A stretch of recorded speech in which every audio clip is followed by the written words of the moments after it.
only happened 3 times. Two of the guys that were involved in this. The irony of that whole thing is crazy. Were you able to see him? You guys, I'm going to go see him before I leave. Yeah. How loud was that? Holy shit! Yeah, that was crazy. Yeah, and he I don't know. I don't even know what to say about that. And then lastly, I know you're going to go meet with Nick Diaz, but is it crazy to throw out Khamzat Chimaev as a potential opponent for him? No. Go ahead. Yeah. So with Kamaru's victory tonight, the UFC still has 3 African-born champions, Kamaru, Ngannou, and Adesanya. Is UFC Africa still a strong possibility? 22. 22? Yeah. And earlier this week, you said in an interview that John Jones priced himself out of negotiations by asking for $30 million guaranteed. He later went on Twitter and refuted that claim, saying that he never discussed that figure. I just want to get your thoughts on that. Okay. Thanks, Dan. Yeah.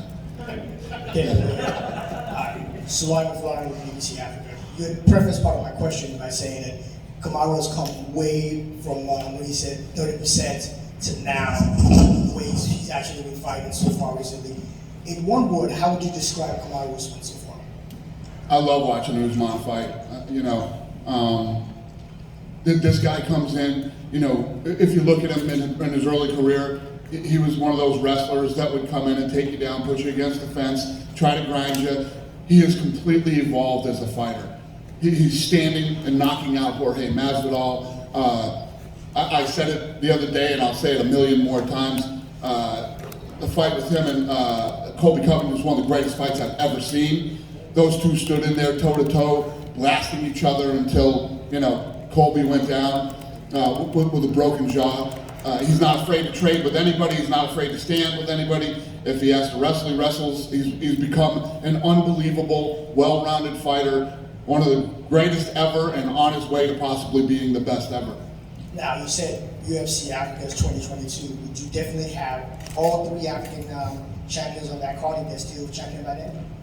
Will I have all of them on there? Yeah. Well, yeah, we'll see. Well, we'll see how quick this landscape changes in a year. We'll see where we're at in 22 when we're planning on going there, and who's where and what's going on. But I also believe that the amount of talent, raw talent that is possibly over there, and if you look at what we did all over the world, in places that we've gone, whether it's Europe or we went into Australia, Canada, when we put on live events in these places, it ignites, training facilities start opening up, people start training, and I think you're going to see some bad dudes coming out of Africa in the next 5 to 10 years. Thank you, David. Thank you.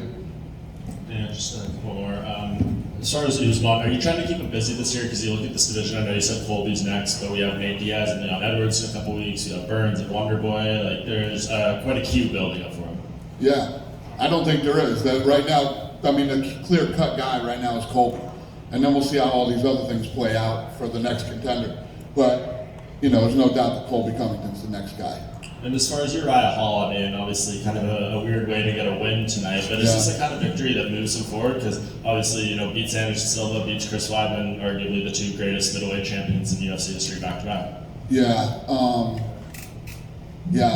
it's a weird win, like you said. It's a weird win for him. But listen, a win is a win. So you didn't really get to see what Uriah's got tonight, but maybe we can turn him around quick and get him another fight. Do you worry this is something Chris Weidman might not be able to come back from? I mean, it's not like he's a very young guy. We saw the challenges Anderson Silva had with the same injury. I don't even want to talk about it tonight. I don't want to say anything fucking, guy's laying in the hospital right now. So let's see how he gets through this injury, and we'll go from there. We'll send him our best. Thanks. Reina, Amanda and Valentina don't seem to like to talk about the third fight, but people want to see the third fight. Do you see Amanda and Valentina happening anytime soon? We just talked about this. Sorry. Welcome to the press conference. Good to see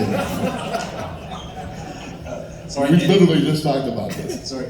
And now that she's defending Juliana, I heard the randomly is her.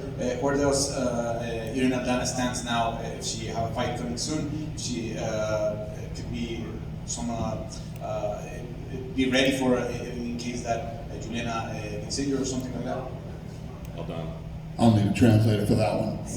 Does Aldana have a fight? Aldana? Yeah. Does Aldana have a fight? And like, could she be a backup for the title fight that's going on? I don't know. I don't know off the top of my head. I don't know the answer to that question, sir. Thank you. Yeah?